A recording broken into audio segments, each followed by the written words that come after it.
एक गांव में श्याम नाम का एक गृहस्थ रहता था। उसकी पत्नी का नाम गंगा था। उनको 2 बेटे और 2 बेटियां थी। एक छोटा सा सुखी परिवार था। श्याम ने अपना सब पैसा उसके बेटे और बेटियां इनकी पढ़ाई, शादी और उनके लिए अच्छे घर बनाने में खर्च कर दिया। श्याम के बेटे और बहुएं स्वार्थी थे। माँ बाप ने इतना सब किया था, फिर भी श्याम को अपने बेटे बहू के रहमो करम पर जीना पड़ रहा था। उन दोनों को बेटों और बहुओं से बहुत ज्यादा हीनता और अपमान का बर्ताव मिलता था। अचानक एक दिन श्याम की मृत्यु हो गई। इस वजह से वो बेचारे तो इस दर्द से मुक्त हो गए, पर गंगा मात्र अकेली रह गई। गंगा ऐसे ही उदास मनस्थिति में मंदिर गई। वहां उसे उनकी बचपन की सहेली शांता मिली। उसे देखकर उसे अच्छा लगा। गंगा को उदास देखकर शांता ने गंगा से उसकी उदासी का कारण पूछा। गंगा ने अपने दुखी जीवन का सभी विवरण उससे बताया। वह सब सुनकर शांता ने उसे गुप्त में कुछ कहा। वो सभी सुनकर गंगा को थोड़ा सा आधार मिला। दूसरे दिन सुबह जिस प्रकार शांता के बताए अनुसार शांता एक बैग लेकर गंगा के पास गई और वो जैसे पहली बार ही मिल रही हो ऐसा बर्ताव किया। शांता ने गंगा को गले लगा लिया। गंगा ने शांता को पूछा, शांता तुम यहाँ हमारे गांव में कब आई और किसके घर ठहरी हो? गंगा की दोनों बहू गंगा की आवाज सुनकर तुरंत अंदर से बाहर आई। उन दोनों को देखकर शांता बोली, अरे मैं दूसरे घर पर कहाँ रहूं? हम दोनों मौसेरी बहनें हैं, तो भी सगी बहनों से ज्यादा हमारा रिश्ता अटूट है। मुझे जीजा जी गुजर गए मालूम पड़ा, इसलिए मैं तुम्हें मिलने के लिए और भेंट देने के लिए आई हूँ। पहले दिन तय किए अनुसार गंगा बोली, शांता तुम मुझे मिलने के लिए आई यह सुनकर बहुत अच्छा लगा, पर तुम मुझे भेंट देने के लिए कुछ लाए हो, उसका अर्थ मुझे कुछ समझ में नहीं आया। शांता जानबूझकर रोने का सुर निकाल कर बोली, अरे गंगा मुझे पता है कि आप दोनों ने तुम्हारा सभी पैसा बेटे बेटी की पढ़ाई, शादी और उनके लिए अच्छा घर बनाने के लिए खर्च कर डाले। आप दोनों ने खुद के लिए कुछ भी नहीं रखा।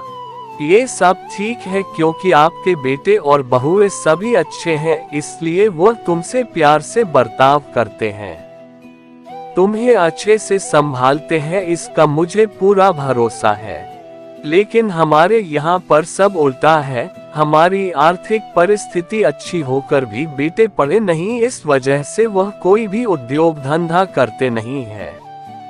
उनको सिर्फ बैठकर खाना आता है। अमीर है, इस वजह से उनकी शादी भी हो गई, परंतु उनकी पत्नियां हम दोनों का बार बार अपमान करती रहती है और मेरे बच्चे वह देखकर भी कुछ भी नहीं बोलते उन्हें। फिर शांता आंखें पोंछने का नाटक करती है और वह आगे बोली, अभी ऐसी परिस्थिति में हम दोनों को जीने की इच्छा भी नहीं होती और अब हमारी जिंदगी भी कितनी बची है। इसलिए मैंने तय किया कि मेरे पति का नजदीकी कोई भी नहीं है और तुम्हारे सिवाय मेरा कोई भी नहीं है। इसलिए सब पैसा बेटों को देने के बजाय तुम्हें आधे पैसे दे दूं। ऐसा विचार करके मैं मेरे पति की रजामंदी से 25 तोला वजन के 10-12 सोने के गहने और 50,000 रुपए इस बैग में लाई हूँ। इस बैग में 45,000 की नोटें हैं और 1 रुपयों की 5,000 अनाने हैं। अभी तुम कुछ भी ना कहते हुए हमारा प्यार समझकर यह बैग और उसकी चाबी ले लो। मैं सिर्फ तुम्हारे पास चाय पीकर तुरंत चली जाऊंगी। शांता का ये बोलना सुनकर सास की बहन कोई सामान्य औरत नहीं है, बल्कि बहुत अमीर औरत है और धन की तिजोरी साथ लाई है, ऐसा विचार करके गंगा की बड़ी बहू प्यार का नाटक करके उनको बोली कि क्या मासी आप इतनी जल्दी क्यों जा रही हो? अभी आए हो तो रहो हमारे घर 2-4 दिन। आपके बेटे और बहू भी नई पीढ़ी के हैं, इस वजह से आप उनकी तरफ ध्यान मत दीजिए।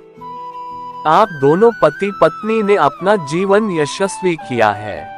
वैसे ही हमें भी उस बारे में मार्गदर्शन दिया तो अच्छा होगा, और कैसे जीवन जीना है हमें भी समझ में आ जाएगा। तभी शांता उससे बोली, मेरे पति के दोस्त आज प्लेन से रात को 12 बजे हमारे घर आने वाले हैं, इस वजह से मुझे जाना होगा। हर एक मनुष्य की जिंदगी में ऐसा प्रसंग आता ही आता है कि जिसकी वजह से उसकी आंखें खुलती है और वह मनुष्य समझदार होगा तो उसे मार्ग दिखता है। ऐसा बोलकर शांता चाय पीकर वहां से चली गई। शांता के जाने के बाद गंगा के दोनों बेटे और बहुएं उससे बहुत अच्छा बर्ताव करने लगी, बहुत प्यार और देखभाल करने लगी। गंगा खाना खाने के बाद रात को अपने रूम में जाकर दरवाजे की कुंडी लगा लेती है। शांता के दिए हुए पैसे पत्थर पर पीटकर बजाकर गिनती थी।